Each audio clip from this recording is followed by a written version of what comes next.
Welcome to showers of blessing. దేవుని కృపలో భద్రపరచబడి నూతన దినములో ప్రవేశించాం. ఈనాటి దేవుని వాగ్దానం, నా యొద్దకు వచ్చు వానిని నేనెంత మాత్రము బయటికి త్రోసివేయను. Who ever comes to me I will never drive away. యోహాను సువార్త 6వ అధ్యాయం 37వ వచనం. Praise God. ఈ నూతన దినములు దేవుడు మీ కొరకు సిద్ధపరిచిన ప్రతి దీవెన ఆకాశపు వాకిలి విప్పి మీ మీద కృమ్మరించునుగాక. మరి ఒక నూతన దినాన్ని ఆరంభిస్తున్న నేపథ్యములో ప్రేమ కలిగిన వాగ్దానము ద్వారా దేవుడు మనల్ని దర్శిస్తూ ఉన్నాడు. కనికర సంపన్నుడైనటువంటి దేవుడు మన ఎడల ఎంతో ప్రేమతో మాట్లాడుతున్న మాట ఇది. ఆయన యొద్దకు వచ్చిన ప్రతి ఒక్కరిని ఎంతో ప్రేమతో హత్తుకుంటాడు ఆయన. నువ్వు ఏ స్థితిలో ఉన్నప్పటికీ, దీనస్థితిలో ఉన్నా, బలహీనమైన పరిస్థితిలో ఉన్నా, సమస్తమును కోల్పోయి అస్తవ్యస్తమైన స్థితిలో ఉన్నా, అదేదైనా కావచ్చు, నీ పై రూపాన్ని లక్ష్యపెట్టే దేవుడు కాదు ఆయన. నీ హృదయాన్ని లక్ష్యపెట్టువాడు. ఆయన వద్దనే మనకు శాంతి, సమాధానం దొరుకుతుంది. ఎవరు ఎక్కడ దొరకని శాంతి, ఎవరు ఇవ్వలేనటువంటి శాంతి, సమాధానం ఆయన నీకు అనుగ్రహించగలడు. మన అనుభవాల్లో పరిస్థితుల రీత్యా అవసరపడి నువ్వు ఎక్కడికైనా వెళ్ళినప్పుడు, ఎవరి దగ్గరికైనా వెళ్ళినప్పుడు, నీ స్థితిని బట్టి నిన్నెవరూ చేర్చుకోలేదా? దిగులు చెందొద్దు. ఎవరు విడిచినా విడువని ఎడబాయని దేవుడు నీకున్నాడు, నీతో పాటు ఉన్నాడు. ధైర్యం తెచ్చుకో. ఎంతకాలం ఇంకా లోకము వైపు, దాని ఆశల వైపు నువ్వు చూస్తూ ఉంటావు, తిరుగులాడుతూ ఉంటావు. నీకు కలిగినటువంటి నిరాశలు, నిస్పృహలు, అవమానాలు ఇక చాలు.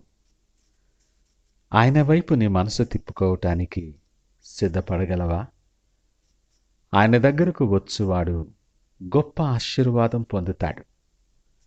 ఆయన జీవము గనుక ఏమాత్రమును వాడు ఆకలిగొనడు.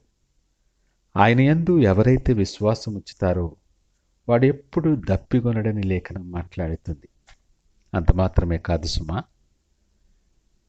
నిన్ను ఆయన ఏర్పరచుకొని తలగా ఉంచుతానని నీకు వాగ్దానము చేసిన గొప్ప దేవుడు. ఈ మాటలు వింటున్న ప్రియ దేవుని జనాంగమా, నువ్వెవరివైనా కావచ్చు, నీ పరిస్థితి ఎలాంటిదైనా కావచ్చు, నీ చుట్టూ ఇరుకులు, ఇబ్బందులు నిండి ఉండొచ్చు, అనేకమైనటువంటి తలంపులు నిన్ను కలవరపెడుతూ ఉండొచ్చు. కానీ వీటన్నిటి మధ్య ఒక్కసారి ఆయన చేసిన మేలులు జ్ఞాపకం చేసుకో. ఆయన చేసిన ఆశ్చర్య కార్యాలు ఒకసారి తలంచుకో. ఎంతో మందికి లేనటువంటి ధన్యత ఈ నూతన దినమనే ఆశీర్వాదము నీకు అనుగ్రహించాడు. ఆయన కనుదృష్టి నీ మీద ఉంది. నీ చుట్టూ ఆయన కృపాకంచి కావలి ఉంచాడు. ఇంకా నమ్మిక లేకుండా ఉన్నావా?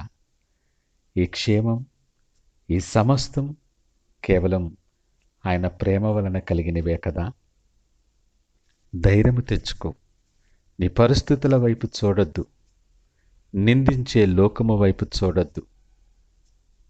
నీ మనస్సును ఆయన వైపు త్రిప్పుకో. ఆయన దగ్గరకు రా.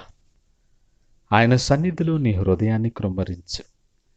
నువ్వెన్నడూ అనుభవించినటువంటి శాంతి, సమాధానం నీవు పొందుకోగలుగుతావు. లేఖనం అంటుంది, మీరు దేవుని దగ్గరకు రండి, అప్పుడు ఆయన మీ యొద్దకు వచ్చును. నీ మొదటి అడుగు విశ్వాసముతో మనఃపూర్వకముగా ఆయన వైపు నువ్వు వేయి. ఆయన నీ వైపు 10 అడుగులు వేస్తాడు. నిన్ను హత్తుకొని, నిన్నుగా అంగీకరించి నిన్ను బలపరిచే దేవుడు ఆయన. ఇంకెందుకు దిగులు చెందుతూ ఉన్నావు? నీ భారం, నీ చింత యావత్తు ఆయనకి అప్పచెప్పు. ఆయన నమ్ముకో. నీ కార్యం సంపూర్తిగా నెరవేర్చువాడు ఆయన. ఈ నూతన దినములు ఈ గొప్ప ఆశీర్వాదము స్వతంత్రించుకునేలాగున సిద్ధపడి ఆయన వైపు చూస్తూ ప్రార్థనాపూర్వకముగా దినాన్ని ఆరంభిద్దామా? ప్రార్థించుకుందాం. సకల ఆశీర్వాదాలకు కారణభూతుడమైన మా యేసయ్య, మీకు వందనాలు.